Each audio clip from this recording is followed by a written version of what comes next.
자, 문제와 주의를 다시 논하다 이렇게 좀 볼게요. 자, 요거는 이제 이대교 또는 이대조라고 하죠. 이대조의 글인데, 이거는 이제 예전에 기출문제 나왔던 문제와 주의 논쟁 관련된 내용이에요. 여기서 이제 문제는 이제 호족이 주장을 했던 거고, 자유주의자 호족이 주의, 그러니까 사회주의자, 사회주의를 강조한 사람은 이대조죠. 자, 이 사람이 이제 이렇게 논쟁을 했는데 호적 같은 경우에는 이제 중국의 문제를 논하기 위해서 주의를 이용하는 것이 하나의 도구로서 주의가 중요한 게 아니다. 이렇게 이제 얘기를 한 반면에 이대조는 중국의 문제를 논하기 위해서는 전체적인 악목이 필요하고 그 위해서는 사회주의적 시각이 필요하다. 그래서 문제보다는 주의에 초점을 맞춰갖고 논쟁을 했던 사람이 논지를 폈죠. 자, 그러면 내용을 이제 볼게요. 신청년과 매주평론의 동인들이 러시아 볼세비즘에 대한 이야기글은 아주 적습니다. 청두실 선생과 후슈 선생, 후슈가 호적이죠. 한자 적으면. 자, 후슈 선생은 그 사상운동과 문학운동은 1번 니치 신문에 비평에 따르면 또한 진화 민족주의 정통사상이라고 하겠습니다. 자, 그래서 이제 이렇게 있고 한편 낡고 완고한 사상과 분전을 하면서 단 한편 러시아 볼세비즘의 조류를 막으려고 하는 것인데 나는 자백컨대 스스로 볼세비즘을 이야기하는 걸 좋아합니다. 그래서 이제 이대조 같은 경우에는 진독수와 함께 뭐랄까 사회주의를 이제 수용했던 사람 중에 한 명이야. 이 사람은. 그래서 이제 당시 온 세상이 미친 것처럼 하박국의 전승을 축하할 무렵 나는 볼세비즘 승리라는 논문을 써서 요거 이제 논문 이름 좀 기억을 해두세요. 요거 예전에 기출 예문에 나왔던 거죠. 볼세비즘의 승리. 그래서 이제 논문을 써서 신청년에 쓰는 바 있습니다. 당시 듣기에는 멍원 선생님은 볼세비즘에 대한 불만을 가지고 있었기 때문에 나의 볼세비즘에 대한 태도에 대해서 아주 불만을 품었다고 합니다. 혹은 이 논문이 신청년 동인들에게 번거로움을 가져다 주었다고 합니다. 청주씨가 지금 감옥에 갇혀 있고 호수 선생 역시 가격당이라는 이름으로 뒤집어 쓰게 되었으니 이거 다 내 죄라고 하지 않을 수 없습니다. 근데 호수는 이제 볼세비키하고는 이제 상관없는 거고 오히려 볼세비키를 비판했던 사람인데 좀 오해를 받은 거예요. 이거는. 하지만 나는 결국 볼세비즘의 유행은 실로 세계 문화 사상의 대변동이라고 생각합니다. 우리는 응당 그것을 연구하고 소개하여 그 실상을 인류 사회에 공포해야지 남들이 그들에 대해서 만든 유언비어를 그들 믿어 포악하고 잔인하다는 이야기로 그들의 모든 것을 말살해서는 안 됩니다. 따라서 그들이 여성의 국유를 시행한다는 이야기를 듣게 되면 바로 정리에 따라 이것은 사람들이 그들에게 뒤집어진 유언비어라고 단정할 수 있습니다. 그게 뭐냐면 그 당시에 이제 볼세비즘에 대해서는 이제 뭐냐면 탄압을 했던 우파 사람들이 이런 말을 이제 뭐냐면 만들어냈다는 거죠. 그래서 여성을 국유에서 뭐냐면 공유해가지고 일종의 서로 뭐냐면 나눠갖자 뭐 이런 의미인데 이거는 엄밀히면 팩트가 틀리고 유언비어죠. 그래서 이런 흑색 유언비어를 유포시켜서 사회주의가 잘못됐다 이런 식으로 이제 만들려고 유포시켰다는 거죠. 그래서 이제 있는데 앞부분은 중재와 주의 논쟁을 논하다 해놓고는 실제 그 관련된 내용이 없어요. 자, 하여튼 그 내용을 이제 볼게요.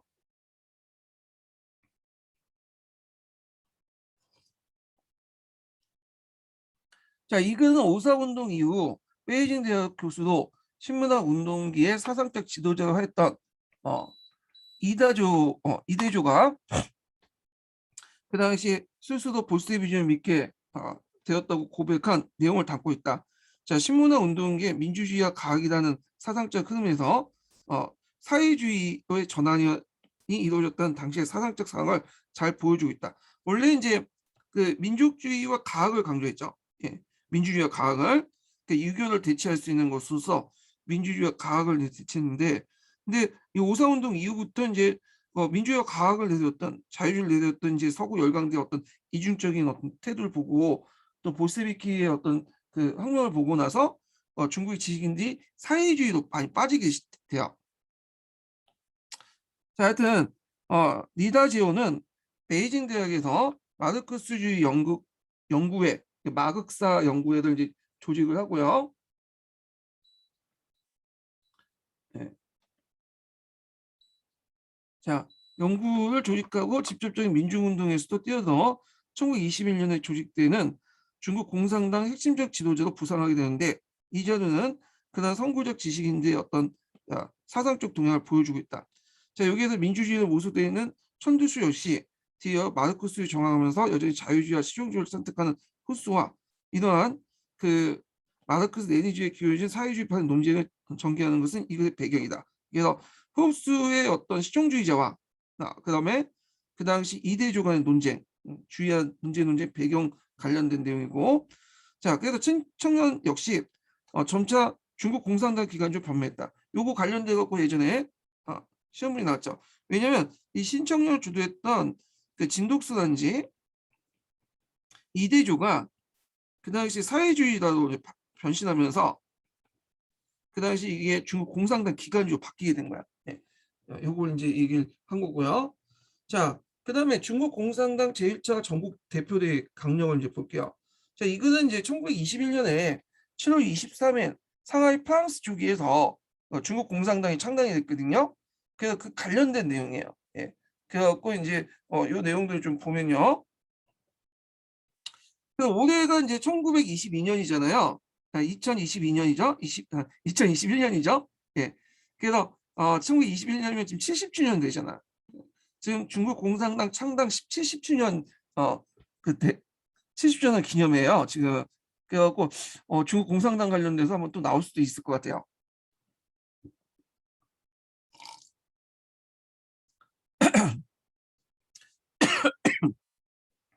자 보면 자 우리 당은 이제 중국 공산당에 이름 짓는다. 처음이니까 이렇게 나온 거죠.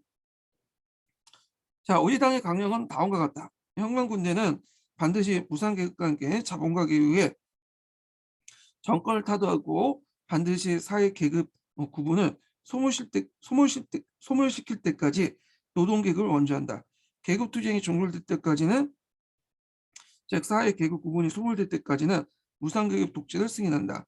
자, 그다음 자본가의 사회주의를 소멸하고 기계, 토지, 공장 및 반제품 등의 생산 자료를 몰수한다. 코미테덤을 가용한다. 여기에서 좀 눈여겨 코미테덤인데 이 중국 공산당을 이제 그 당시 실제로 세웠던 그 단체의 코미테덤이거든요.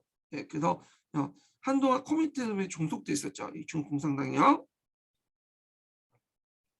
그리고 소련식 제도를 받아들여 소련식 제도를 받아서 소비에트 관리 제도를 승인하게 되고 그리고 노동자, 농민, 사병을 조직하고 아울러 사회혁명을 자기 정책의 주요 목표로 삼는다. 중국 공산당은 자산계급의 항색 지식분자와 및 그와 유사한 기타 당파와 어떤 연계도 철저히 단죄한다. 그러니까 아직까지는 코미테름의 그 지시가 내려오기 이전까지, 그러니까 제2차 코미테름 지시가 내려오기 이전에 단계를 보죠. 그런데 나중에 되면 3차 전국 대표 강령부터는 점점 이제 중국 공산당과 그 자산 계급의 연합을 강조하는 방식으로 바뀌게 돼요. 근데 그건 그 전에 얘기죠. 자, 우리 당의 정강과 정책을 승인하고 아울러 충실한 당원이 되고자 하는 사람은 당원 1인의 소개를 거쳐서 성별이나 국적에 상관없이 모두 당원으로 받아들여 우리의 동지가 될 수 있다. 그러다 보니까 이제 조선 사람들, 그 당시 한국 사람들도 중국 공산당에 가입한 사람들이 많아요. 예. 하지만 우리의 대우가 가입하기 이전에 반드시 우리의 강령과 배치되는 당파나 집단과의 모든 연락을 단절한다. 즉, 당원은 법률의 압박에 의한 것이 아니며 또한 당의 특별한 윤허를 얻는 경우가 아니면 정부위원이나 국회의원을 맡을 수 없다.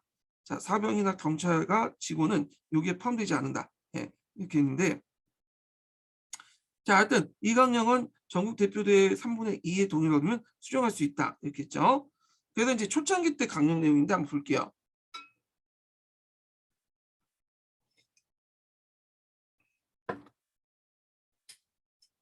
자, 이 강령은 1921년 7월 23일 날 상하이에서 개최된 중국 공산당 제1차 전국대표대회에 통과된 당의 강령이다.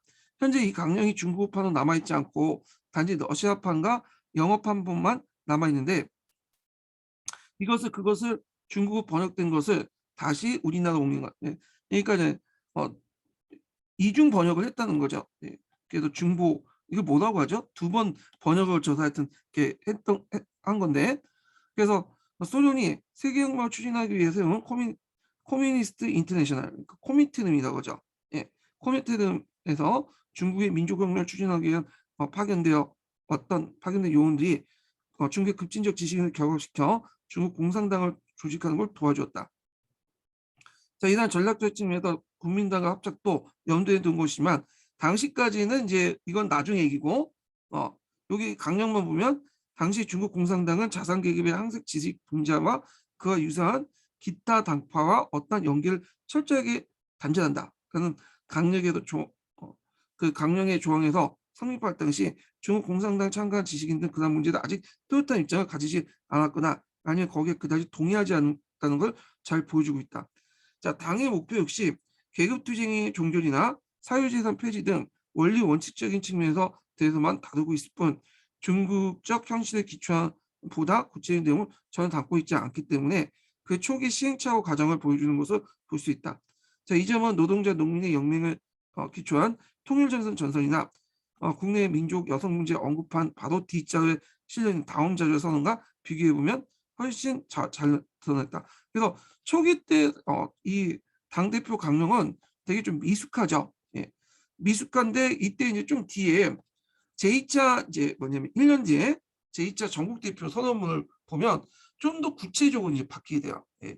그래갖고 그 내용을 좀 구체적으로 바뀌게 되는데, 그래서 이제 여기에 보면 이제 러시아식 노동자 농민 동맹론을 제시하고 있고, 그 다음에 그 당시 뭐 몽골, 티베트, 신강 해방도 나와 있고요. 자, 그래서 소수민족도 자치도 이제 인정하는 그런 내용이 있는데, 자, 근데 이제 아직까지는 그 뭐냐면 뭐 국공합작 같은 경우에는 좀 약간 좀 나오진 않아요. 이 국공합작 원칙 관련된 내용은 2차 전국대표대회가 아니라 그 뒤에는 3차 전국대표대 때 구체화돼요. 이거는요. 예. 아직까지 그 관련된 내용이 나와 있지 않다는 거. 그래서 요거 뭐 다 읽기는 좀 그렇고 중요한 부분 한번 발췌독하면서 읽어볼게요. 예. 자, 여기 보면 이제 그 민주주의가 성공하면 유치한 그 부유주의가 신속하게 발전하여 프로레타리아와 대응하는 지위를 처하게 될 것이다. 따라서 프로레타리아는 반드시 부유주의와 대응하기 위해서 빈농과 연결된 프로레타리아 독재를 나는 다음 단계에 실현하기 위한 분토를 해야 한다. 그리고 만약 프로레타리아 조직력과 전투를 강화되면 제2단계 분토는 민주혁명 승리 후에 즉각 성공할 것이다. 자, 그래서 중국 공산당은 프로레타리아 당이다. 그 목표는 프로레타리아를 조직하고 계급투쟁 수단으로서 노동자 농민의 독재를 건립하면서 사유재산을 폐지하면서 점차 공산주의 사회를 이룰 것이다. 여기에서 이제 볼 수 있듯이 노동자 농민의 연대를 강조하지만 아직까지 그 주체를 그 노동자로 보고 있죠. 노동자. 그렇지만 이제 이것이 나중에 노동자에서 농민으로 바뀌게 돼요. 농민을 효율적으로 이용했던 사람이 모택동이죠. 자, 그래서 이제 중국 공산당은 노동자 빈농의 이해에 입각해서 노동자들이 민주혁명 운동을 지원하고 인도하고 노동자 빈농 뿌띠뿌르주아가 민주주의 통일전선을 만들어내도록 해야 된다. 중국 공산당은 노동자 빈농의 이익을 위해서 이 통일전선에서 분토해야 할 목표를 다음과 같이 갖다. 근데 여기에서 이제 통일전선은 우리가 생각하는 제2차 국공합작으로 해석, 1차 국공합작으로 해석하는 게 아니라 노동자 빈농을 중심으로 한 거야. 거기에 약간 뿌띠뿌르지 아색들이 이제 포함되어 있는 거죠. 자, 그래서 그 목표를 보면 국내 내란 제거 및 군벌 타도, 국내 평화 건설, 국제 제국주의 억압 타도 및 중화민족의 완전한 독립. 이때 중화민족이라는 것은 소수민족까지 다 포함되어 있는 그 개념이에요. 그 다음에 중국 본토의 진정한 민주공화국의 통일, 그리고 몽골, 티베트, 신장 자치 실행과 민주자치 국가 수립과 자유연방제 융화, 중국 본토, 몽골, 티베트, 신장 통일과 중화 연방공화국 수립. 그래서 여기 보시면 4조와 5조 내용에서 보시면 소수민족의 자치를 볼 수 있죠.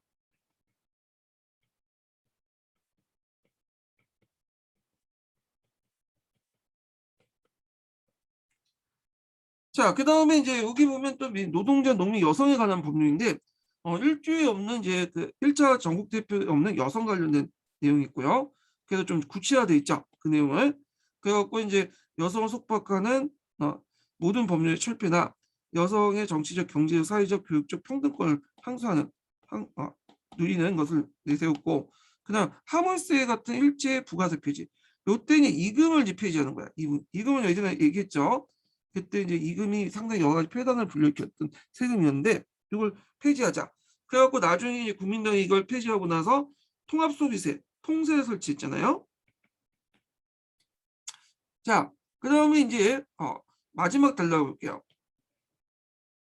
자, 위에 7개 항목은 모두 노동자, 농민, 뿌띠뿌노주의 이익에 입각한 것이며 그들이 현재 억압 상태에서 해방되기 위한 필요 조건이다. 자, 우리는 반드시 우리 자신을 해방시키기 위해서 분투해야 된다.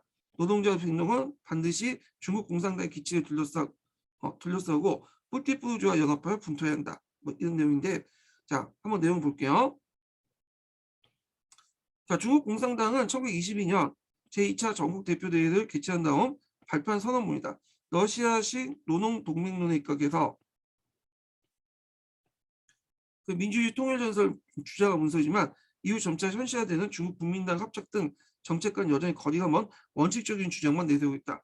자, 몽골, 티베트, 신장과 해방을 위한 참된 민주공화국의 수립이나 자유연방제를 이용한 중국 본토, 몽골, 티베트, 신장의 통일과 중국 연방공화국 수립은 이후에도 계속 중국 공산당 정강에 포함되어 있지만 실제로 중화인민공화국 수립 성립 이후에 독립과 연방 대신에 소수민족의 자치만 인정되는 점도 주목할 필요가 있겠다. 뭐 이런 것도 있고, 그래서 이제 내용들을 좀 기억을 해두시고 자치 부분과 연결된 부분이 여기다라는 거죠.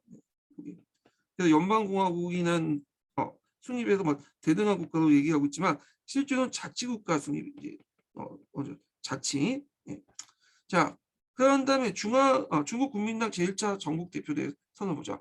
자, 요거 되게 중요한 사유죠. 요 관련된 사유가 예전에 시험 문제 나왔어. 자, 요 사유는 이제 제1차 국민 전국 대표대회 선언, 국민당 개조 때 했던 건데 이 선언을 계기로 해갖고 이제 제1차 국공합작이 맺어지잖아요. 자, 그래서 이제 이때 이제 국공합작 맺어질 때 선언 공포한 선언이에요. 제1차 전국대표대회 선언은. 그래서 이제 요때 국민당 강령을 내세웠던 것이 삼민주의인데 요때 삼민주의라는 것은 뭐냐면 신삼민주의죠. 그래서 구삼민주의가 아니라 새로운 삼민주의가 신삼민주의인데 이 신삼민주의는 사회주의의 영향을 받아갖고 이제 제창한 거야. 특히 민생주의 같은 것들. 자, 그 관련된 내용 한번 읽어볼게요. 자, 국민당주의란 무엇인가? 바로 손 선생이 제창한 삼민주의가 바로 그것이다. 자, 이 주의에 입각의 정강을 마련하고 우리는 구국의 길을 이거 외에는 없다고 생각한다. 자, 한 걸음씩 차차 진행되는 국민혁명은 보다 응당 이런 원칙에 따라야 한다. 이런 원칙은 삼민주의인 것이다. 자, 이번에 국민당이 의연하게 개조에 나선 것은 조직 및 규율을 강화하는 데 뜻을 두었다. 즉 당원이 각자의 최선의 능력에 다하여 노력하여 분투함으로써 주의의 관찰을 추구하는 것이다. 자, 주의의 관찰을 추구하는 것이다. 작년 11월 25일 손 선생의 연설가 이번 대회에서 손 선생님이 그 중국의 현상 및 국민당의 개조 문제에 대한 그 연설은 아주 자세한 것이다. 여기 국민당 개조라는 것은 그 소비에트 방식으로 바꾸는 거야, 국민당을. 자, 여기에 종합하여 삼민주의에 대해서 정중하게 밝혀두고자 한다. 반드시 이 주의의 진정한 해석에 대해서 분명히 이해한 다음에 중국의 형상에 대해서 그리고 이것을 구제할 방책에 대해서 비로소 의거한 바가 있기 때문이다. 이렇게 있는데, 자, 여기에도 이제 그 새로운 삼민주의를 이제 제시하고 있죠. 자, 그 내용을 보면요, 민족주의. 민족주의는 국민당 민족주의는 두 방면의 유의가 있다. 하나는 중국 민족의 수소 해방을 추구하는 것이고 다른 하나는 중국 경내 강민족 일육적 평등이다. 이때 민족주의는 구선민주주의는 소민족주의지만 이때 민족주의는 대민족주의예요. 소수민족도 포함시키는 민족주의죠. 그래서 오족 통합을 하자. 두 번째가 민권주의인데, 자, 이 국민당 민권주의는 간접 민권 외에도 다시 직접 민권이 있다. 그래서 공화국을 설립을 하고 나서 그 공화국을 설립하면서 제도적인 어떤 조건들을 설명 못했잖아요. 구민주주의는. 그래서 삼민주의는 그래서 이걸 구체적으로 얘기한 거예요. 그래서 국민당의 민권주의는 간접 민권에서 직접 민권을 시행하는 데인데 국민에 대해서는 선거권을 가질 뿐만 아니라 창제, 부결, 관리하면 모든 권리를 가진다. 이걸 이제 사건이라고 하죠. 그 다음에 오권 분리도 나와요. 뒤에 여기는 안 나왔지만 오권 분리. 그래갖고 이거는 입법, 사법, 행정, 고시, 감찰, 오권 분리를 또 언급한 부분이 있죠. 자, 민생주의는 뭐냐? 국민당의 민생주의는 가장 중요한 원칙은 두 가지에서 벗어나지 않는다. 첫째, 집권을 평등히 하는 것이고, 둘째, 자본을 절제하는 것이다. 근데 이건 해석을 이제 정확히 해야 되는데, 집권 평등은 우리가 이제 구민주주의, 구삼민주의에서는 주 매수가 매도가를 이제 그러니까 매수가 매도가에 있는 그 이익을 한수에서 국가가 처리하는 게 그 민생주의잖아요. 집권평등. 이때는 그런 집권평등이 아니라 토지를 똑같이 나눠주는 거야. 토지균분. 그리고 자본을 절제하는 것은 그 대자본 있죠. 대기업의 자본을 국가가 환수하는 거죠. 그래서 대기업의 국유화 이렇게 보시면 돼요. 자, 이런 것들은 이제 어디에 영향을 받았냐? 사회주의에 영향을 받는 거죠. 사회주의자들의 요구에 반영하는 거죠. 그래서 그 민생주의에도 이제 집권평등의 의미가 구삼민주의와 신삼민주의와 다르다. 이렇게 이제 보시면 될 것 같아요. 그다음에 그 밑에 뭐 국민당 정강이 나오는데 이 내용을 보면 불평등 조약 같은 거를 이제 뭐냐면 타파하는 내용들이 나와요. 예. 그리고 이제 보면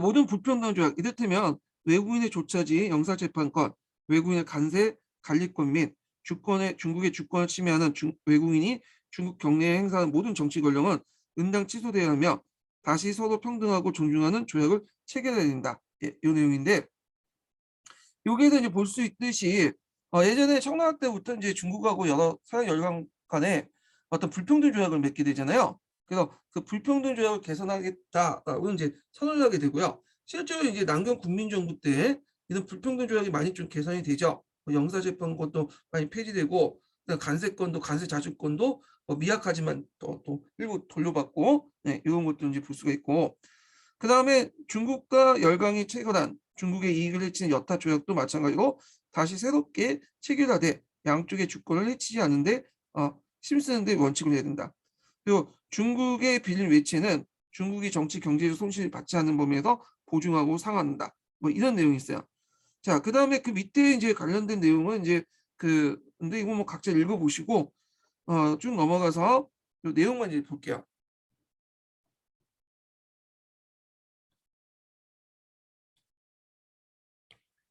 자, 이상의 선언은 유명한 제1차 국공합작이 이뤄질 때 중국 국민당에서 발표한 대선언으로서 이 당시 중국 국민당의 정치적 성격을 가장 잘 보여주고 있는 자료다. 물론 중국 국민당 강령으로 새롭게 해석된 민족주의, 민권주의, 민생주의라는 삼민주의가 기본 원칙을 구성하고 있으며 구체적인 국내 정책 면에서 이 당시 국민당의 진보적 성격을 잘 보여주고 있다. 그래서 제국주의 열강이 가진 불평등 조약의 폐지와 새로운 조약의 체결, 중앙집권과 지방분권 사이의 균형을 취한 공권주의, 직접민주주의와 지방자치, 보통선거권 인정, 토지세 규정 및 남녀평등 선언도 그런 점을 보여줬다. 예, 제가 이제 강조 가지 않는 부분 그 뒷부분에 관련된 내용이에요.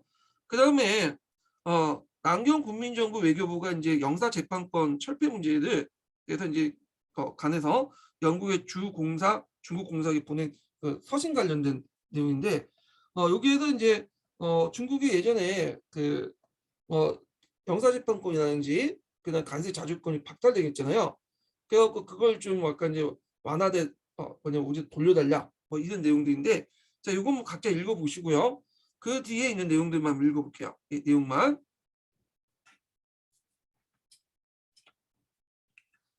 자, 국부 선거를 통해 집권한 낭진 국민정부는 국내적 통일과 새로운 정부를 세운 기세를 바탕으로 서구 열강과의 협조적인 외교 관계를 재구축하면서 그 발전을 도모하게 됐다. 자, 난징 국민정부가 세운 중국 국민당 이념은 당연 삼민주의 표현되는 강력한 내셔널리즘을 바탕으로 둔 것이다. 따라서 19세기 후반이 돼 수본이 되었던 불평등 조약 폐지는 그 가장 중요한 과제 중의 하나였는데, 자, 이 조회는 이러한 불평등 조약의 요소 가운데 영사재판과 폐지 의지를 주중국 영국 공사에게 알리는 내용이다. 자, 이 조회와 마찬가지로 미국, 영국, 프랑스, 네덜란드, 노르웨이, 에스파냐 등 주중국 사절에게도 보내졌다. 자, 이 조회 요청돼도 영사재판권 폐지된 건 아니었지만 영국과 미국은 1943년에 가서야 시해법권, 영사재판권 같은 특권이 포함된 불평등 조약의 개정에 동의했다. 자, 하여튼 난징 정부는 조약 개정 운동은 일정한 성과를 올려 간세 자주 경우에는 1928년, 1930년에 거쳐서 회복될 수 있었다. 그래서 이 간세 자주권 관련된 내용이 회복 관련된 내용이 이렇게 기출문에 나왔죠. 뭐와 관련돼서 통세 설치, 이금 폐지와 연결돼서 그때 그 영국이나 미국 같은 나라들이 간세 자주권을 이제 폐지 요구할 때 국민당 정부에서 요구할 때 전제가 됐던 게 있어요. 이금을 이제 폐지시켜 달라고. 그러니까 간세 자주권을 회복시켜 줄 테니까 이걸 폐지시켜 달라고 영국과 미국이 이제 국민당 정부한테 요구하니까 국민당 정부가 이금을 폐지시키고 대신에 통세를 설치했죠. 예. 요거 간세 자주권 회복하고 연결돼 있어요. 예. 이런 것도 좀 기억을 해두시고요. 아까는 제가 간세 자주권 폐지라고 했는데 간세 자주권 회복이에요. 예. 그래서 간세 자주권을 회복하는 대신에 이금을 폐지시키고 그리고 대안으로서 통세를 설치했다. 통합소비세를 설치했다. 이렇게 보시면 돼요. 그래서 예전에는 국민당 정부에 대해서 상당히 안 좋게 평가했어요. 예. 당연하지. 공산당 입장할 때 국민당이 별로 안 좋잖아요. 그래서 남경 국민당 정부의 어떤 치적에 대해서 상당히 언론탄압이나 고문이나 뭐 이런 것들 부각해서 이제 막 평가하고 악평을 했는데 지금 공산당이 지금 했던 짓을 했던 짓이요. 예. 지금 공산당이 하고 있죠. 하여튼 그렇게 했는데 최근에는 체제 내 개혁을 강조하면서 중국 국민당 내에 이제 바라보는 시각도 좀 약간 긍정적으로 보고 있는 시각이 대두되기 시작해요. 그 중에 하나가 이제 불평등 조약을 개선하기 위해 상당히 많은 노력을 했다. 이런 내용이고요. 자, 그다음에 중화민국 훈정 시기 약법 볼게요.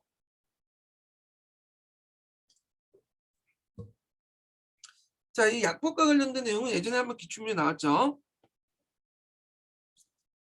자, 이거 왜 만들어졌냐면 그 배경을 보면요.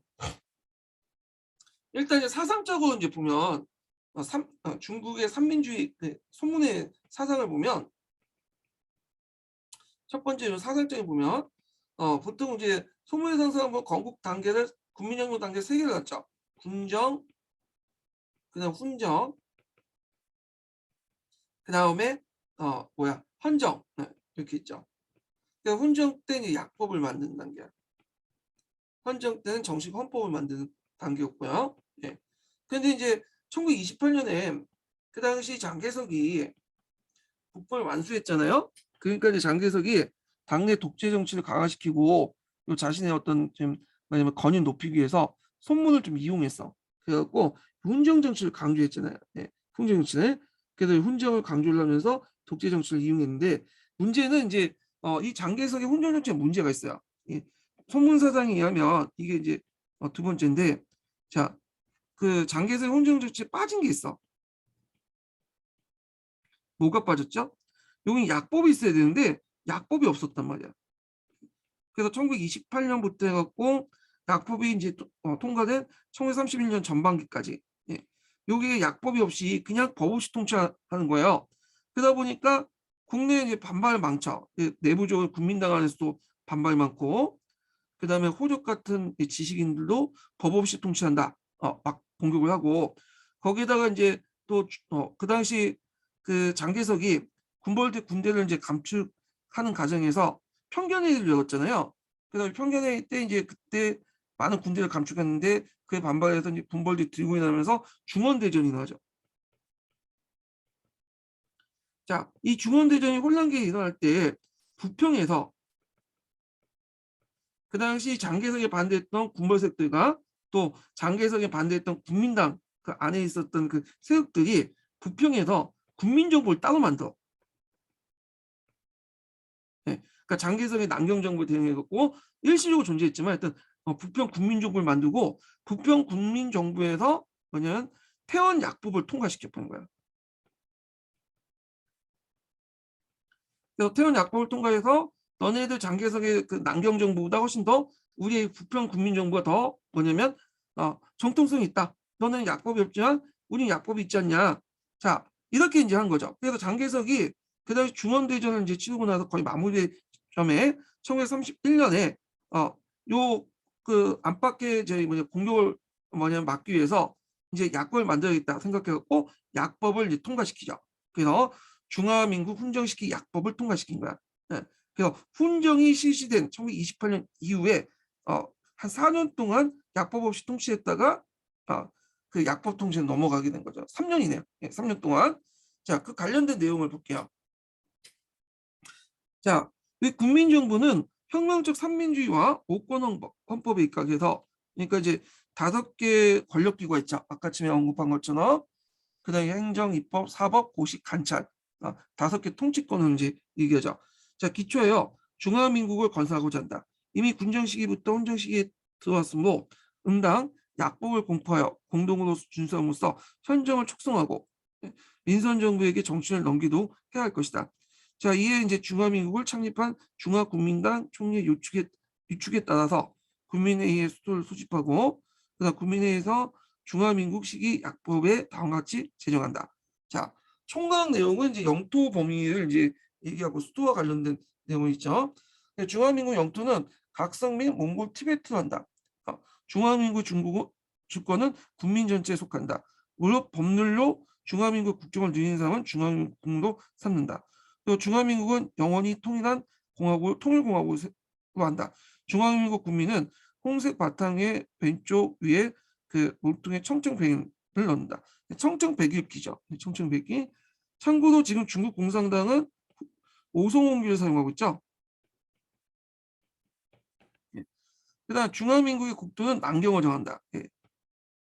자, 훈정강령을 볼게요.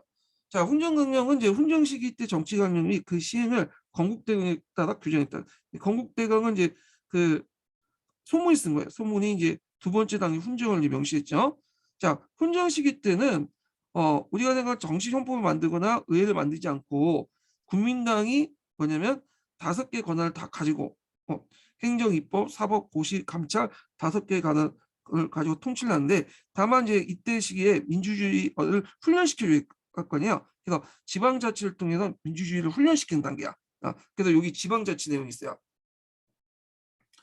지방자치는 건국대경 및 지방자치 개시 시행법의 규정에 따라 추진한다. 그래서 이 지방자치를 통해서 민주주의 훈련을 시킨다는 거야. 그래서 어느 정도 훈련이 되면 그때 가서 이제 국회도 뽑고 그 다음에 헌법도 만들겠다 이런 건데 근데 그 전까지는 왜냐면 민중들이 민도가 낮기 때문에 그걸 못하고 대신 누가 정치를 한다? 국민당이 정치를 한다. 좀 엘리트 위주의 어떤 사고방식인데 요거는 그 당시에 뭐 장개석도 그런 사고방식 갖고 있었고 그 앞에 손문도 그런 방식을 갖고 있었어요. 그래서 이제 호적 같은 사람이 비판을 했죠. 그런 것들을. 그러니까 오늘날 이제 말하면 표현을 빌리자면 개돼지 정도 생각한 거야 민중들은요. 예. 그래서 훈정 시기 때는 민중들이 민도가 낮기 때문에 그 당시 국민당이 통치를 하죠. 이걸 이당치국이라고 해요. 당으로서 국가를 통치한다. 그러니까 우리식으로 따지면 지금 뭐 열린우리당 뭐 이런 그 당 대표 전국 대표대 당 대표에서 그냥 국회에서 하는 뭐 법률도 통과시키고 행정도 보고 그렇게 하는 거야. 네. 그 국회 그 당이 모든 걸 다 장악한 거야. 그럼 당을 누가 장악했어요? 그 당시 장개석이 장악했죠. 그러니까 장개석 독재 정치를 합리화시킨 거예요. 네.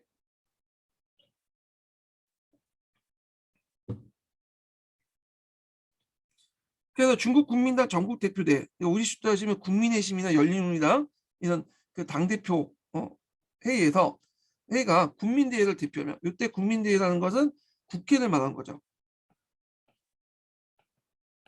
자, 국회를 대표하며 중앙 통치권 행사한다. 그 국회 대신에 당대표대회에서 이제 결정한다. 그 내용이에요. 그리고 중국 국민당 전국 대표대회가 폐회됐을 때 그 직권을 중국 국민당 중앙집행위원회가 행사한다. 그래서 집행위원회가 행사하죠. 그래서 그리고 집행위원 중에 이제 7명에서 10명의 상무위원을 또 뽑아요. 그래서 실제로는 이 사람들이 이제 통치하는데 이 상무위원도 누가 임명했어요? 장개석이 임명하죠. 예. 그래서 지금 중국 공산당의 그 통치 방식과 비슷해요. 왜냐면 그 당시 이제 제1차 국공합작 이후부터 국민당이나 공산당이나 소비에트 그런 방식을 받아들였기 때문에 이거 비슷한 이제 당 조직 운영 방식을 운영하고 있죠. 자, 그다음에 앞에서 이제 신삼민주의에서 언급했던 사건이 나오죠. 직접 그 통치를 하기 위한, 직접 민주 정치를 위한 사건이 나오는데, 선거, 파면, 창제, 부결 4가지 권리 행사는 국민정부에서 홍보한다. 야, 국민정부 관리 아래 국민들에게 주어진다는 건데, 실제 국민정부가 이제 자지우지한다. 그 의미로 해석하시면 돼요. 그리고 행정, 입법, 사법, 고시, 감찰 5권이죠. 예, 5권도 국민정부가 행사한다. 그래서 여기에도 볼 수 있듯이 말이 공화국이지 실질적으로는 누구야? 국민당 일당 독재라고 보시면 돼요. 그리고 국민당을 장악한 장개석의 독재 체제를 합리화시켰다. 네, 이렇게 보시면 되겠죠. 자, 그러면 이제 이렇게 좀 보면 내용을 보자. 1927년 제1차 국공합작 분열 이후 중국 국민당은 남경의 수도를 둔 남경 국민정부를 수립하여 전국적인 통치권 행사에 도모하게 되었다. 자, 중국 국민당에 의한 권력의 장악이 이루어지자 흉원의 구상대로 군정시기의 훈정시기의 전환이 준비되면서 이것을 위한 원칙이 발표된 것이 이 훈정시기 약법이다. 자, 이 약법은 현장의 전 단계를 준비하는 일종의 교육기관을 설정되어 있지만 그동안 중국 국민당이 전국 대표대회나 중앙집행위원이 모든 권력을 행사하는 2당 치국이나 1당 독재의 원리가 감춰졌다. 예. 그래서 이런 것들이 30조나 31조에 들어가 있고 32조에도 있죠. 예. 다 국민당이 해먹겠다는 거예요. 예. 이게 자, 하지만 언제 훈정에서 한정을 이행할지 명확한 구정이 없고 국민당이 일당 독재 체제를 장기할 가능성을 여기에 내포되고 있는 거다. 그래서 헌정을 이행하는 단계로서 이제 그런 것들이 없어. 다만 중간에 오헌초라는 게 있어요.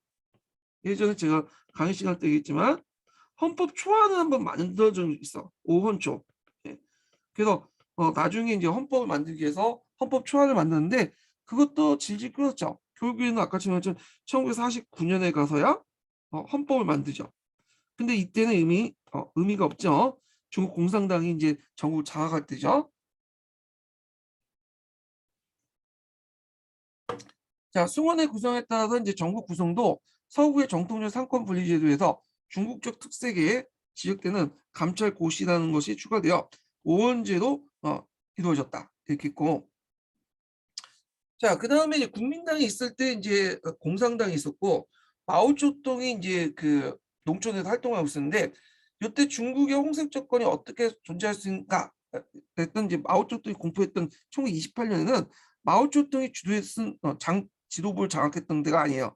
이때는 이제 뭐냐 극자 모험주의 노선으로서 주로 이제 소련의 어떤 총애를 받거나 소련에서 공부했던 그런 사람들이 와갖고 이제 주도를 했고 아직까지는 이제 도시가 중심이고 농촌은 보조적인 거죠. 농촌은. 예. 근데 마오쩌둥은 이미 농촌을 이제 생각을 한 거야. 그리고 농촌에다가 홍색 정권을 세우자. 자, 홍색 정권은 이제 뭘까요? 소비에트죠. 도시 소비에트가 아니라 농촌 소비에트를 얘기해요. 예. 그래서 이 사람의 특징이 뭐예요? 도시를 장악하기 위해서 도시에서 농촌을 이게 혁명을 확산시킨 게 아니라 도시를 장악해 농촌을 주변 농촌을 장악한 다음에 도시를 장악하자 이 방법 아니에요? 예.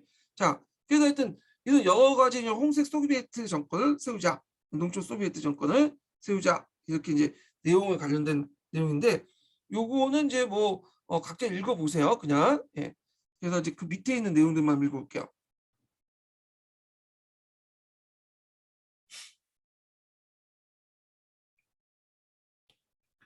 자, 제1차 국공합작의 붕괴에 따른 중국 국민당에 의한 무력 토벌로 중국 공산당은 참혹한 실패를 맛보았지만 완전한 계면은 이어지지는 않았다. 마오쩌둥이 이끄는 무장봉기 세력이 특히 중국 남부의 농촌이나 산악을 근거지 삼아서 새로운 소비에트 정권을 수입하면서 시도하면서 저항했기 때문이다.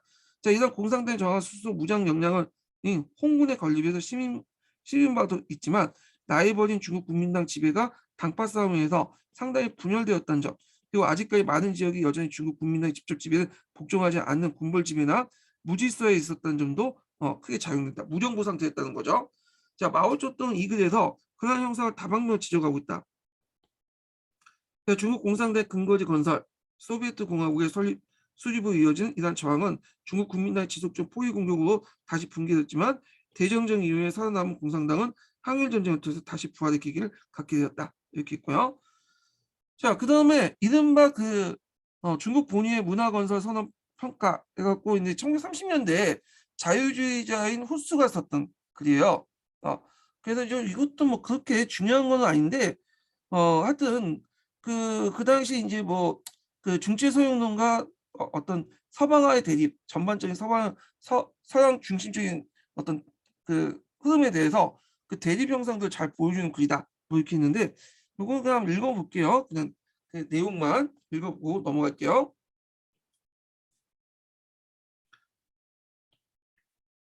자, 1935년 1월 10일 날 그 왕신민, 허빙슌, 타옹시용, 타옹시승, 샤몽 등 10명의 교수들이 중국 본위의 문화 건설 선언을 발표하여 요컨대 중국에 대한 자아에 대한 인식을 가져야 하며 세계에 대한 악몽을 지녀야 한다. 세계 정책으로 스스로 지키려 하지 않은 동향이 있어야 하며 또한 맹목적으로 모방하는 결심을 가져서는 안 된다. 이런 인식이야말로 진정한 깊이 있는 인식을 주장했다. 그래서 당시 유행했던 정반 서구파론에 정하는 문화적 보수주의를 대변하는 보여주고 있고 이러한 움직임에 대한 전반 사회론의 대표적인 주작격인 흡수의 날카로운 비판과 반격을 가고 있다. 자, 이러한 중체소형과 전반 서하론 서양주의자들의 대립은 시대를 달리면서 계속된 논쟁거리는 하지만 1930년대 중국 문화적 상황을 이해하는 데 도움을 주는 자료이기도 하다. 뭐 이렇게 있고요. 자, 1935년 이제 12월 9일 날 발표된 그 칭화대학교 구국회 선언이에요. 예. 이거 되게 중요하죠. 이거 예전에 12월 관련된 내용에서 나왔죠. 그래서 그 당시 북중국 분리운동이 일어나니까 학생들이 들고 일어났잖아요. 그래서 1935년 12구 학생운동이나 요거 예전에 기초에 나왔던 거죠. 그래서 그 당시에는 이제 만주국이 세워지고 그리고 또 이제 뭐냐면 그 일본 애들이 기동방공자치정부라고 해갖고 이제 그 하북 지역 만리장성과 만주국 중간 사이에 계대 정부를 세우잖아요. 기동자치정부라도. 그리고 요 지역을 아예 분리시켜가지고 이제 만주국이나 자기가 직접 통치하려고 하니까 자 이거에 대해서 하북 그 분리운동에 반대해가지고 했던 것이 1935년 12구 운동이에요. 이거 그 12구 운동을 이끌었던 그 학생 단체들이 구국회고요. 그러니까 구국회라는 것은 나라를 구한다는 뜻이죠. 네. 예전에도 뭐 구국회도 많았어요. 그래서 이때 뭐 칭화대학, 뭐 북경대학 등등 여러 단체들이 구국회를 이제 만들고요. 그래갖고 이제 학생들이 구국회를 중심으로 해서 12구 운동을 이끌었죠. 이 12구 운동은 예전 기출문제 나왔으니까 꼭 기억을 해주세요. 예. 그러면 관련된 것들 좀 볼게요. 이것도 발췌독을 좀 할게요. 자, 칭해하는 동포 여러분, 하북은 자구로 중원의 땅인데 하북이라는 건 여기 하북은 강북을 전체를 의미하는 게 아니라 항하강 북쪽을 의미해요. 그러니까 여기에서 보면 이제 여기가 만리장성 있으면 만리장성하고 이제 만주의 중간 단계 있죠. 예. 요 지역을 얘기하죠. 예. 그래서 그 당시에는 뭐 수원성이라든지 이런 지역을 이제 얘기를 하는데 지금은 내몽고 자치구가 이제 들어가 있죠. 하북섬 일대와 수원성 뭐 이런 지역을 얘기를 하죠. 자, 그래서 이제 그 한자 하북의 주권은 동삼성 너어의 뒤에 이어서 일본에 잘려나가는 걸 우리가 목격하고 있습니다. 그래서 기동자치정부를 만들어가지고 기동방공자치정부를 만들어서 일본이 먹게 되죠. 이 지역을. 이것은 아주 분명한 사실이고 옥전에 우리의 우방이 우리에게 요구한 21개조보다 훨씬 더 가혹한 건데 거국 상하로 이에 대한 아무런 동정을 보이지 않고 있으니 16년 전에 위대한 오상운동을 뒤돌아보는데 정말 부끄럽기 짝이었습니다. 자, 그리고 위기의 날로 심해지는 갈림길 위해서 시대에 응당 맡아야 사명을 다하지 못하고 사회를 이끄는 몇몇 엘리트나 학자들이 가볍게 믿어버려 사람들이 달콤한 속상에 따라 학생의 본분은 단지 학교에서 죽으러 공부한 것뿐이라고 나는 잘못된 생각을 했던 것입니다. 당연히 대응 방법이 있을 것이다. 라는 당국자 반을 맹목적으로 믿고 최근 몇 년 동안 경설일자, 공자를 존중하자, 예의 염치라는 분위기 아래 안배되어 모색되면서 민족 부흥의 기적을 명청하게 기다리고 있었던 것이다. 있었던 것입니다. 현재 모든 환상은 너무도 확실한 사실에 의해 붕괴되고 말았습니다. 안심하고 공부나 하라고요? 이 넓은 하북당은 이미 조용히 공부할 책상 하나 놓을 곳이 없습니다. 자, 그래서 있고 그냥 다 읽죠. 제가 중요한 사도니까 다 읽을게요. 자, 우리는 높이 흔들며 피매진 그 목소리로 전국 민중들의 큰 소리를 외칩니다. 중국은 전국 민중의 중국이며 전국 민중은 모두가 중국 민족을 보위하는 책임을 져야 합니다. 일어섭시다. 크나큰 고통 속에 빠진 동삼성의 동포와 남의 도마에 오른 고기가 되어버린 하북의 대중이요. 요 지역을 얘기하죠. 만주국에다 요 만리장성과 만주국 중간에 있는 지역 얘기하고, 자, 우리는 이미 내버려진 의지할 데 없는 난민이요. 단지 항쟁만이 우리의 죽음 속에서 찾을 수 있는 유일한 출路입니다. 우리의 목표는 동일합니다. 스스로 일어나 스스로 민족의 보위를 하는 것입니다. 이렇게 있고요. 자, 그러면 이제 내용을 볼게요.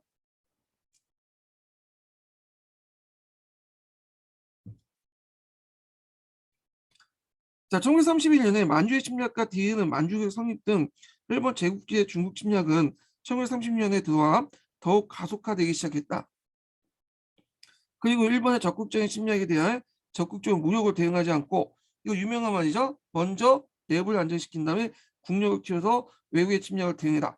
선안내 후양의 정책을 내세운 남경 국민정부의 외교 방침 속에서 차츰차츰 연합 일대와 베이평, 그 당시에는 북경이나 북평이라고 했어요. 왜냐하면 수도가 아니기 때문에 그 당시 수도는 남경이었고, 나중에 이게 또 북경으로 바뀐 게 이제 뭐냐면 베이징으로 바뀐 게, 베이핑에서 베이징으로 바뀐 거는 중국 국민당이 이제 물러나고 중국 공산당 정부가 북경을 수도로 하면서 북경을 이동을 곤쳤죠. 자, 하여튼 베이핑이 그 포함된 하북 지역도 점차 일본 지배 아래 들어가게 됐다. 자, 이러한 이제 일본의 중국 북부 침략은 결국 전국적인 항일 분위기를 고조시키면서 항전을 미루고 중국 공산당 그 토벌에 매진했던 장제수 정권에 대한 불만을 고조했다. 그것을 대표하는 사건이 1935년 12월 9일 전국적으로 전개된 12구 학생운동인데, 이 글은 이때 베이핑 청와대학 구국회에서 발표한 전단의 내용이다. 안심하고 공부나 하라 라는 요구에 더 이상 안주할 게 없게 된 학생들의 만국의 위기감을 아주 적실하게 보여주고 있다. 이렇겠죠. 자, 그 다음에 다음 사료도 이제 예전에 기출 관련된 내용 사료죠. 예. 그래서 이거는 이제 그 1937년 7월 15일 날 그 제1차 국공합작 관련된 선언이에요. 제1차 국공합작. 요거는 그 자체는 나오진 않았지만 하도 중요한 사료이기 때문에 나올 가능성이 있어요. 기출 예문이나 관련된 지문은 또 언급돼 있었고요. 자, 그래서 이 국공합작은 1937년에 일어났어. 이 제2차 국공합작의 이제 배경이 됐던 사건이 여러분도 알다시피 1936년에 일어난 서한 사건이죠. 그래서 서한 사건 때 이 구두도 이 당시 장개석과 주은래가 제1차 국공합작을 맺기로 합의를 났잖아요. 그래서 여러 가지 논의가 일어나고 있는데 1937년에 그 노고우 사건이 일어나죠. 이때 이제 중일 전쟁이 시작되잖아요. 그러니까 중일 전쟁이 시작되니까 곧바로 이제 뭐냐면 급속하게 이제 제2차 국공합작이 시작된 거야. 그래서 이거는 중일 전쟁이 시작된 후 제2차 국공합작 국방이 맺어지는데 요와 관련된 선언문이야. 예. 이거 배경이 됐던 사건은 서한 사건이고요. 자, 그래서 이제 내용을 좀 볼게요. 자, 이 문건은 중국 공산당 입장에서 이제 선언하기 때문에 좀 약간 중국 공산당 입장에서 얘기를 하고 있어요, 지금. 자, 친애하는 동포 여러분, 중국 공산당 중앙위원회는 최대한 열정을 가지고 우리 전국의 부모, 형제, 자매에게 선언합니다. 자, 이러한 국난이 극단적으로 엄중하고 민족의 생명 종망이 경각에 달려있는 시기에 우리는 조국의 희망을 구하기 위해 평화적인 통일과 단결 저항의 기초에서 이미 중국 국민당의 양해를 이루어 함께 국난에 대응하게 됐습니다. 자, 이것은 우리 위대한 중화민족의 전도에 얼마나 엄중한 의미를 지니고 있습니까? 자, 이거는 뭐예요? 이거는 제2차 국공합장을 얘기한 거죠. 예. 그리고 이게 국난이라는 것은 이제 중일전쟁을 얘기하죠. 이때 중일전쟁 바로 이제 직후니까.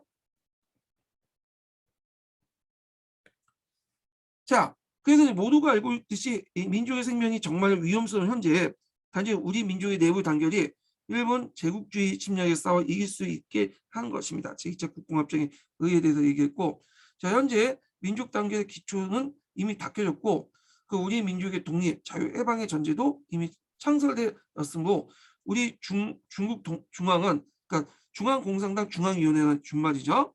자, 그래서 중국 중앙은 특히 우리 민족이 밝고 찬란한 앞날을 위해 경하는 바입니다.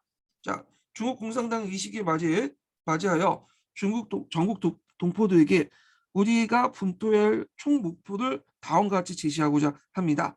그래갖고 이제 이렇게 내용을 보면 이제 뭐 주로 삼민주의를 받들어 모신다, 뭐 그런 것들이죠.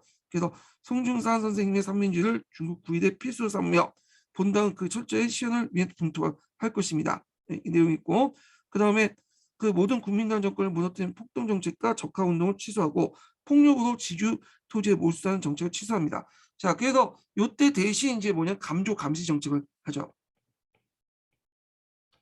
그래서 이때 토지를 몰수하는 조치 대신에 감조 감시 정책을 진행을 했다.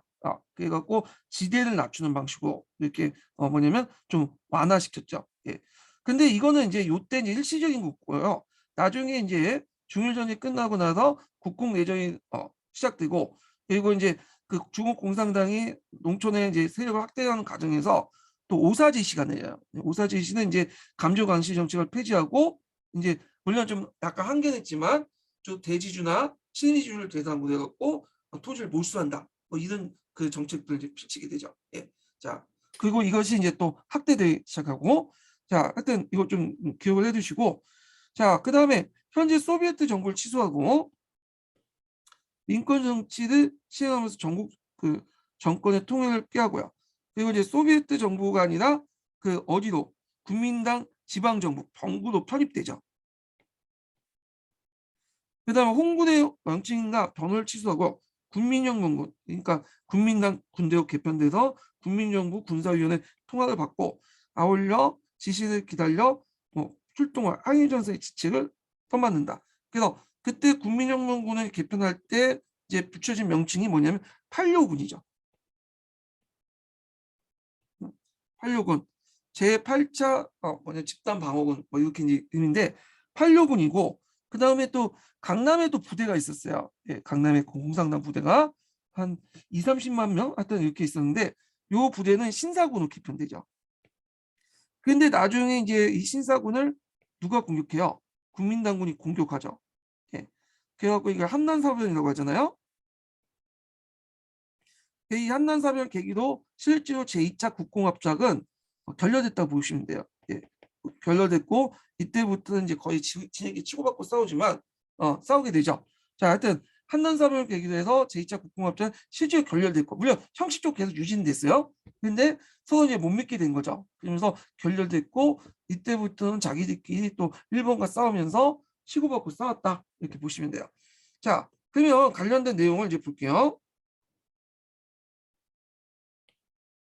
1936년 12월 12일 날 그 당시 시안 사건 이후 중국 국민당과 중국 공산당은 제2차 국공합작을 우여곡절을 거치면서 신행당에 들어갔다. 자, 이거는 중국 중앙이 그다음 국공합작의 시행을 전국적으로 선언한 문구로, 이를 통해 중국은 국민당 정권을 무너뜨리기 위한 폭동 정책과 적화 운동 및 폭력으로 지주의 토지를 몰수하는 정책을 취소하고, 나가서 소비에트 정부를 취소하고, 그다음 홍군을 국민혁명군의 제8요군으로 개편하면서 국민정부 군사위원회 통합을 받는 걸 인정하겠다 선언함으로써 국민당, 특히 장제에서의 통일적인 항정 지도를 인정하게 됐다.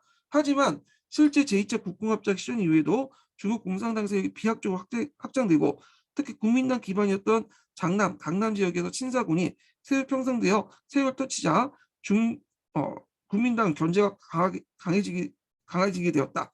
그 결과 국민당 신사군을 포위 공격하는 사건, 신사군 사건이 벌어지면서 대체 1940년에 들어와서 양당 간의 합작은 사실상 유명무실한 것으로 바뀌게 됐다. 자, 이 신사군 사건을 이제 보통 한난사변이라고 하죠.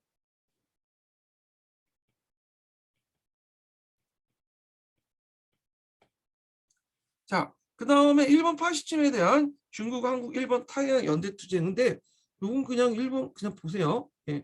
그래서 요거는 그냥 뭐 그 동아시아 교과서에서 이제 강조되다 보니까 한데 요 내용은 그 한국사와도 관련됐고 동아시아사는 관련됐는데 나올 가능성은 없긴 하는데 일단 요거는 뭐 사료는 여러분들 각자 보시고 내용만 보고 이제 넘어갈게요.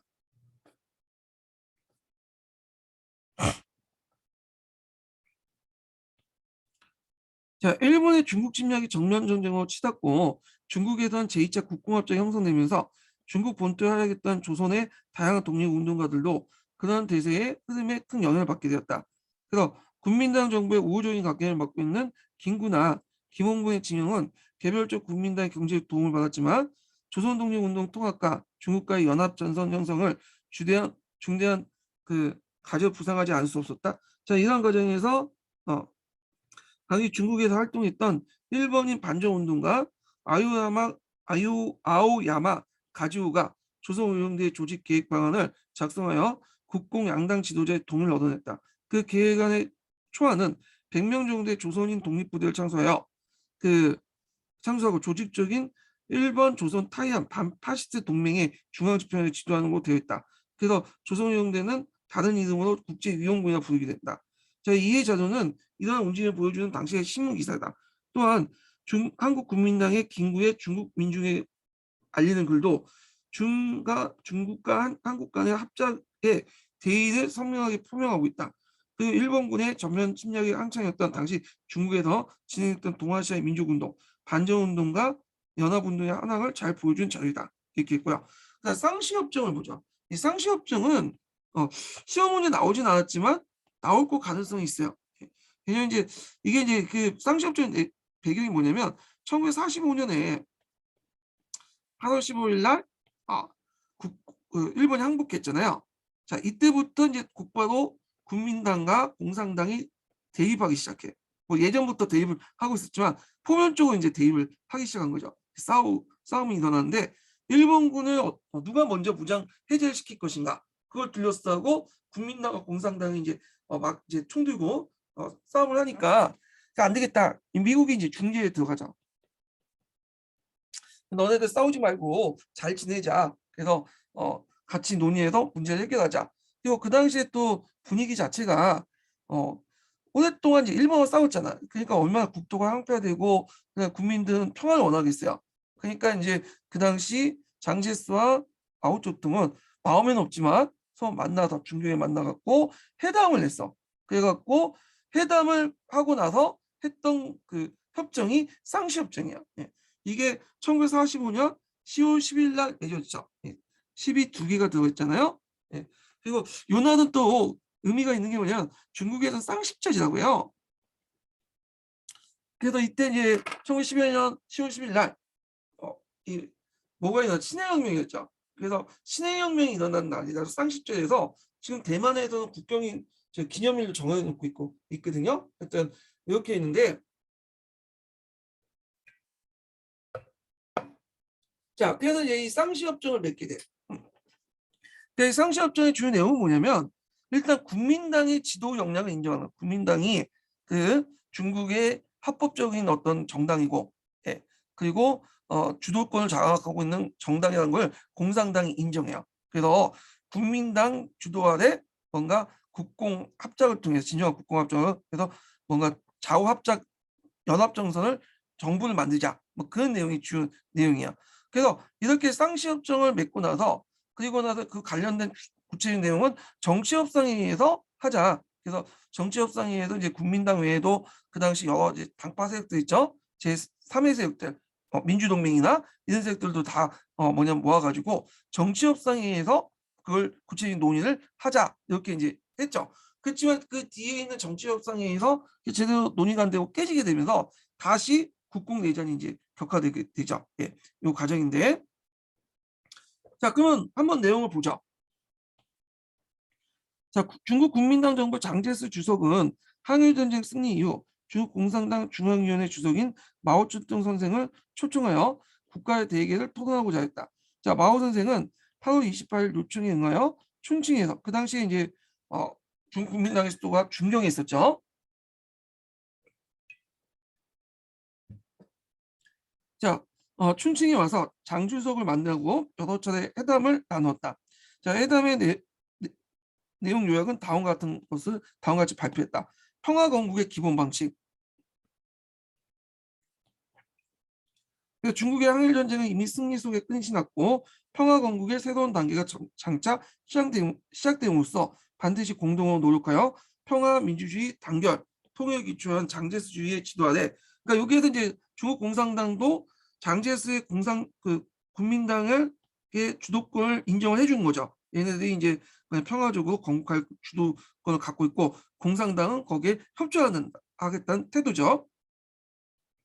그러니까 지도 아래에서 이제 장기적인 합작을 이제 확고하게 내전을 피하고 독립적이고 자유롭고 부강한 신중국을 건설하면서 삼민주의를 철저하게 시행한다.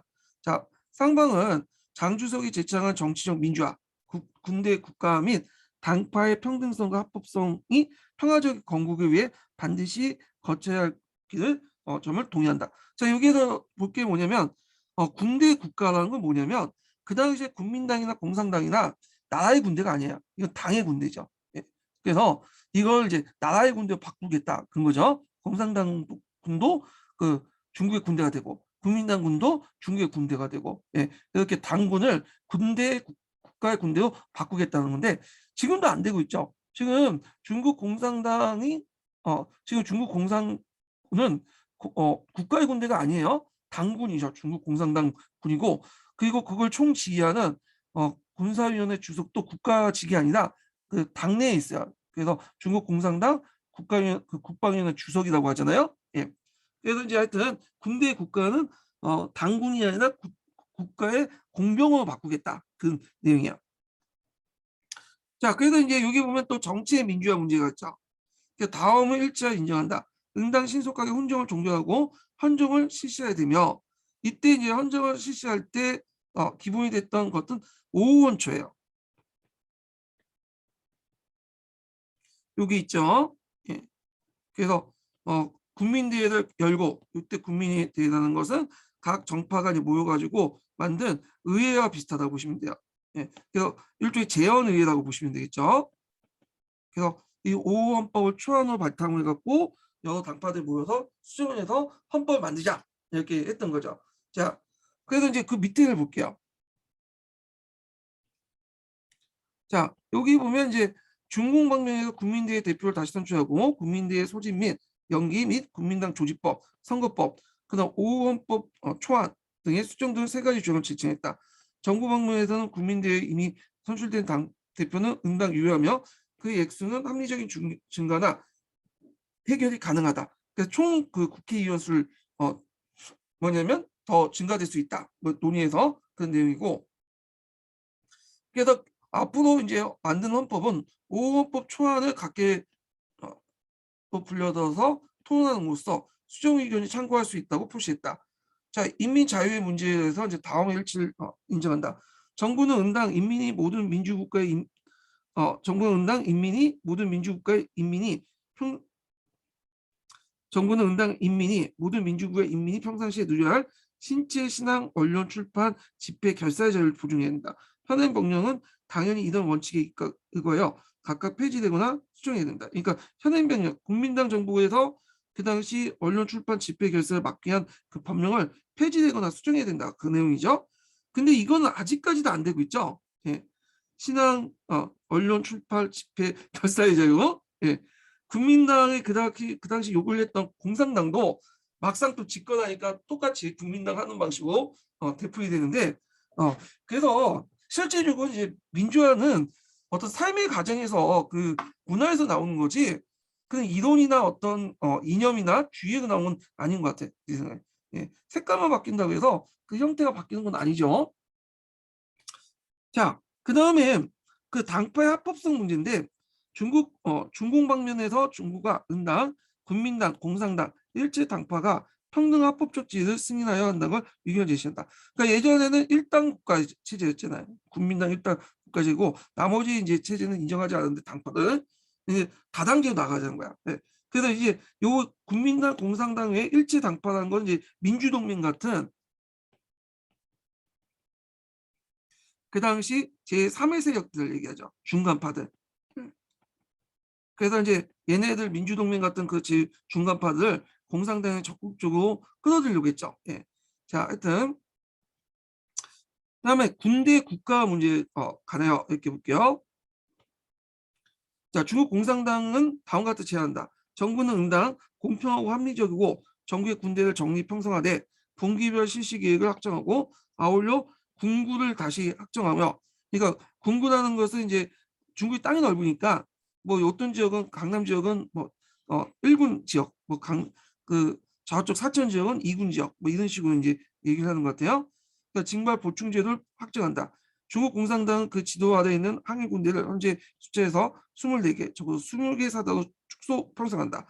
정부 방면은 중국 군대 정리 편성 계획은 현재 진행 중이며 이번에 제안된 상당히 각종 문제를 해결되면 중국 공산당이 지도하는 항일 군대는 20개 사단으로 축소 편성되고 그것이 이제 국가 군대로 들어간다. 이렇게 내용이죠. 자, 이 상시협정의 내용인데 이 상시협정 내용 좀 파악을 해주시는 것도 좋을 것 같아요. 제 생각엔 한번 나올 만한 주제야. 이 부분이요. 자,